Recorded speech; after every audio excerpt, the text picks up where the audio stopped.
Let's have a look at some of the bikes of the factory floor at Park Tool. We'll start with the Town & Country Trike. So this one is a 2-speed kickback hub. The kickback hub here is seen on the left side. Little chain here drives off the main drive shaft. The right side, simply a hub. There's no driving here on the right side at all. So let's go take a lap on the Town & Country. Sound our safety bell. Oh, we started out in a high gear, but back pedal a little bit, and it's a low gear. Gives us a little speed, back pedal, and a high gear again. Let's go past some machining here. We'll go past the welding department. We're coming up to a corner. Safety bell. Whoa, that's fun. On a hard left turn, we can get that wheel up and spin. Trikes are kind of fun because a trike is steered much like a car, the leaning of a bike. The two-wheeled vehicles do not handle like the three-wheeled. So again, a left-hand turn, whoa, we're up in the air and it's spinning. But if it's a hard right-hand turn, we're still driving. Now back to where we were, that's a full lap.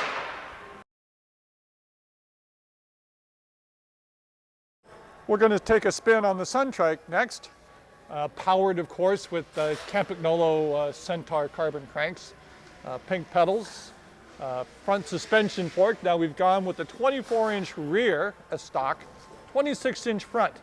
That does lead to some flop. This is called flop when we're steering, especially at low speeds. The front end tends to go just like that. You have to fight that. A disc brake, a suspension fork, which comes in handy, and of course, carbon FSA bars, aero bars if we would want, of course, and our safety belt. Let's take a spin on the Sun Trike. What this one has is a modification, is a front suspension fork, and that lets us put a disc brake on it. It also lets us stop in a hurry. And because of that fork compressing, notice we get a nice backwards motion. Very useful if I'm in a very tight corner. Oh, I didn't mean to get into this tight corner, but if I hit the brake, I come right back. Very useful.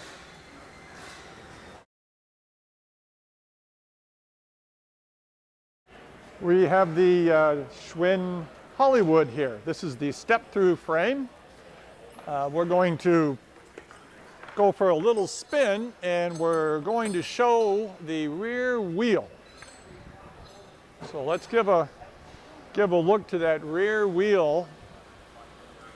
If I'm riding along, it feels funny. I'm getting a thump, thump, thump, and it is once per revolution.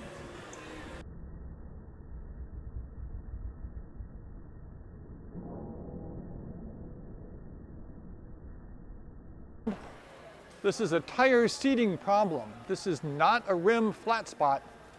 It is a tire flat spot, and the tire has a problem with the seating. So let's see if there's any repair for this on the Hollywood. Let's have a look at the Schwinn Hollywood at the tire seating problems, and let's use a few of my favorite Park Tool products. We're going to start with the PRS 33. Making life a lot easier. We're going to get this wheel up to where we can see it.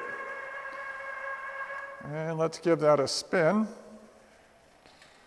And you can see over here, it has a problem, a seating. We can see that right there, right through here, a seating problem. But this isn't really how we want to work on the bike at all. We're going to actually reverse this bike 180 degrees. Now let's have another look here and see if we can tell a little better. Yes, that shows up nicely, doesn't it? And if we're having a difficult time, we'll put some blue pieces of tape here. It's right through here. We can see that right through here, we're having a severe flat spot.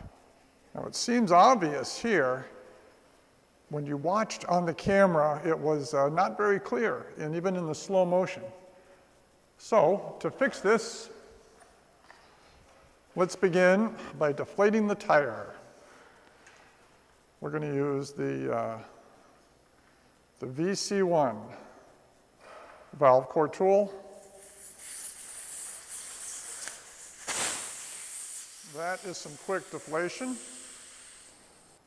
So a couple more things we're going to do. We're going to break the bead all the way around, work the bead all the way around, try and reposition the tire completely. That may make a difference. It still might have a problem. While we're here, let's go ahead and soap the whole bead. We're going to go ahead and soap all of it. Try and see if we can pull that flat spot out. And we'll proceed with some air pressure. You can see the bubbles. That is just air coming out from the cavity. That's not an indication of a flat tire. Let's go ahead and fully inflate. Stopping at our 60 psi.